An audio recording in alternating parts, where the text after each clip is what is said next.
الحمدللہ وکفا وسلام علی عبادہ الذین اصطفیٰ اما بعد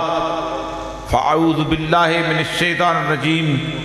بسم اللہ الرحمن الرحیم قل ان کنتم تحبون اللہ فاتبعونی یحببکم اللہ رب اشرح لی صدری ویسر لی امری واحلل عقدۃ من لسانی یفقہوا قولی صدق اللہ العظیم۔ حضرات گرامی، علماء کرام، میں صرف یہاں حاضری دینے کے لیے آیا ہوں، اس لیے کہ اس شاخ کے مجمع میں حاضری انسان کے لیے بخشش کا باعث ہوا کرتی ہے۔ میں 65 سال کی عمر میں ایک طویل عرصے سے اس ملک کے اندر بہت کچھ دیکھتا چلا آیا ہوں، لیکن گزشتہ 10 سال کے اندر جو صورتحال پیش ہوئی ہے اور جو عالمی سطح پہ ہوئی ہے، اس دوران کراچی سے لے کے خیبر تک اور پشاور کے میدانوں سے لے کے بلوچستان کے صحراؤں تک صرف ایک آواز ایسی اٹھی ہے، صرف ایک آواز، جس نے سید الانبیاء صلی اللہ علیہ وآلہ وسلم کی حرمت کی قسم اٹھا کر اپنی تحریک کا آغاز کیا ہے۔ مجھے اقبال نے کہا تھا نا کہ نکل کر خانقاہوں سے ادا کر رسم شبیری، کہ فقر خانقاہی ہے فقط اندوہ دلگیری۔ اصل مسئلہ یہی ہے کہ ہزاروں لاکھوں مسجدیں ہیں اور ہزاروں لاکھوں لوگ ہیں جو اذان دے رہے ہوتے ہیں، لیکن اقبال کہتے ہیں 2 اذانوں میں فرق ہے، الفاظ و معانی میں تفاوت نہیں، لیکن وہ بھی اللہ اکبر کہتا ہے، وہ بھی اللہ اکبر کہتا ہے، وہ بھی اشہد اللہ الہ الا اللہ کہتا ہے۔ اقبال کہتا ہے دونوں میں کوئی فرق نہیں، الفاظ و معانی میں تفاوت نہیں، لیکن ملا کی اذان اور مجاہد کی اذان اور۔ مجاہد کی اذان مختلف ہوتی ہے، اور وہ اذان کیا ہوتی ہے کہ جس سے ایک ایسی زندگی پیدا ہوتی ہے، اور وہ خادم حسین رضوی صاحب علامہ صاحب کے اس سے پیدا ہوئی تھی کہ وہ سحر، اقبال کہتا ہے وہ سحر جس سے لرزتا ہے شبستان وجود، وہ سحر جس سے لرزتا ہے شبستان وجود، ہوتی ہے بندہ مومن کی اذان سے پیدا۔ جو اذانیں سید الانبیاء صلی اللہ علیہ وآلہ وسلم میں آنسو گیس میں دی جاتی ہوں اور جو ایئر کنڈیشن میں دی جاتی ہیں، بہت فرق ہے دونوں کے اندر۔ جو اذان جیل کے اندر دی جاتی ہوگی، اور جیل بھی کس لیے کہ یہی داغ تھے جو سجا کے ہم سر بزم یار چلے گئے، جیل بھی وہ، اس جیل کی اذان میں اور باقی اذانوں میں بہت فرق ہے۔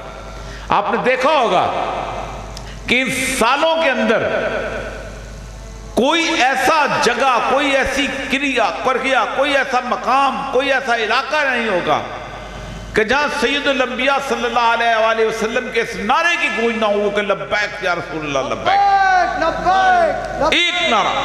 پورے کے پورے عالم میں ایک نعرہ۔ میں حیران ہوتا ہوں کہ بڑے بڑے لوگ جو امام احمد بن حنبل نے کہا تھا، جس وقت علماء کرام، وہ لوگ جب وہ دربار مستعصم باللہ کے دربار میں جس وقت ان پہ کوڑے برسائے جا رہے تھے، تو نماز کا وقت آ گیا، تو جہاں سے ہم لوگ ہوتے ہیں تو انہوں نے پوچھا کہ تمہارے تو جسم سے خون بہہ رہا ہے،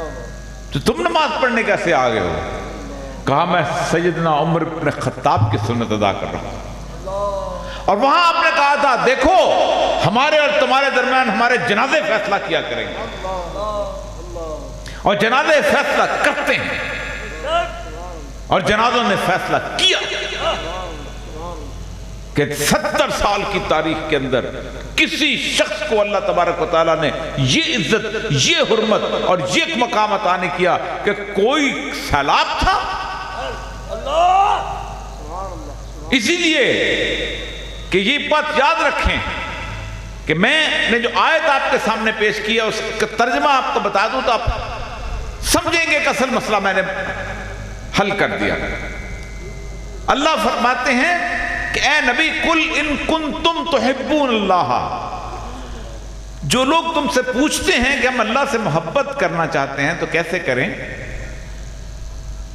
فاتبعونی، ہمارے ایک مرشد ہوتے تھے، صوفی تھے، بزرگ تھے، تو وہ کہتے تھے فاتبعونی کا مطلب ہے تیرے رنگ میں رنگ جائیں، جیسے تو چلتا ہے ویسے چلنے کی کوشش کریں، چل تو کوئی نہیں سکتا، جو کچھ تو پہنتا ہے ویسا پہننے کی کوشش کریں، جیسا تین نے چہرہ بنا رکھا ہے ویسا چہرہ بنانے کی کوشش کریں۔ عبداللہ ابن عمر سید الانبیاء صلی اللہ علیہ وآلہ وسلم کی سنتوں پر اس طرح عمل کیا کرتے تھے کہ ایک دفعہ حج سے واپس جا رہے تو ایک جگہ رک گئے کہ میں یہاں اجابت کروں گا، پوچھا جی تو کوئی ایسی جگہ نہیں، فرمایا جب میں سید الانبیاء کے ساتھ آ رہا تھا تو آپ یہیں رکے تھے، تیرے رنگ میں رنگ جائیں، اور جب آپ سید الانبیاء صلی اللہ علیہ وآلہ وسلم تاجدار ختم نبوت صلی اللہ علیہ وآلہ وسلم کے رنگ میں رنگنے کی کوشش کرنا شروع کر دیتے ہیں، فاتبعونی یحببکم اللہ، اللہ تم سے محبت کرنے لگتا ہے، اللہ تم سے پیار کرنے لگتا ہے، اللہ تمہاری باتوں کو بلند کر دیتا ہے، سید الانبیاء کے ذکر کے ساتھ ساتھ تمہارا ذکر بھی بلند ہونا شروع ہو جاتا ہے۔ یاد رکھو میں دنیا گھوما ہوں، اس وقت جو اس امت کے اوپر افتاد کا عالم ہے، اس وقت جو اس امت کے اوپر آپ صلی اللہ علیہ وآلہ وسلم فرمایا تھا تم پہ ایک وقت ایسا آئے گا کہ پوری دنیا کی قومیں تم پر ایسے ٹوٹ پڑیں گی کہ جیسے بھوکے بھیڑیے جو ہیں کسی دسترخوان پر ٹوٹتے ہیں۔ صحابہ نے پوچھا یا رسول اللہ بہت کم ہوں گے؟ کہا نہیں، تم تو ان گنت ہو گئے، تمہارا شمار کوئی نہیں کرے گا۔ فرمایا پھر؟ فرمایا تمہاری حالت یہ ہوگی جیسے پانی پہ بہتے ہوئے تنکے ہوتے ہیں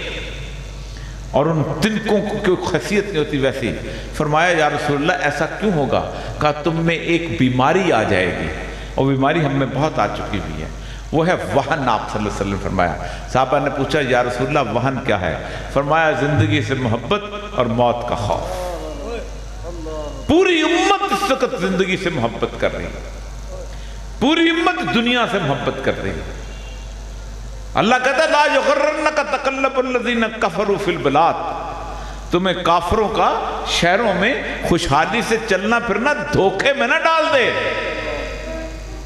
کون ہے جو اس دھوکے میں نہیں ہے؟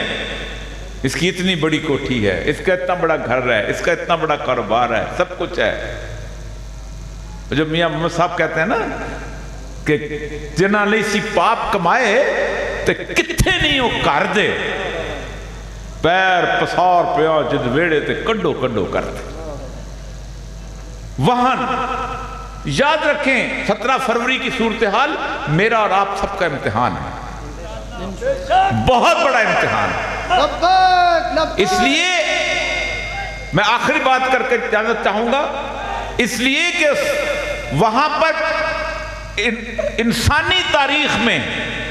1400 سال میں پہلی دفعہ ہوا ہے کہ کسی حکومت نے سرکار کے خاکوں کی سرپرستی کی، پہلی دفعہ ہوا ہے۔ لوگ کرتے رہے ہیں، بڑے 2 نمبر بڑے غلیظ کمینے لوگ رہے ہیں، سرکار نے اپنی موجودگی کے اندر، حکومت نے اپنی موجودگی کے اندر وہ خاکے لگائے۔ یہ وہ فرانس ہے کہ جس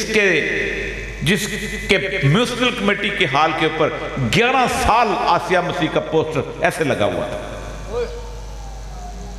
اب اگر سرکار نہیں کرتی تو یاد رکھیں بہت اہم بات کر رہا ہوں۔ سیدنا امام حسین جب کربلا میں پہنچے تھے تو آپ نے فکرہ بولا تھا کہ ظالم کے ساتھ زندہ رہنا بھی ایک ظلم ہے، پھر ایسی حکومت کے اوپر ساتھ زندہ رہنا آپ کے ساتھ ظلم ہے۔ وآخر دعوانا الحمدللہ رب العالمین۔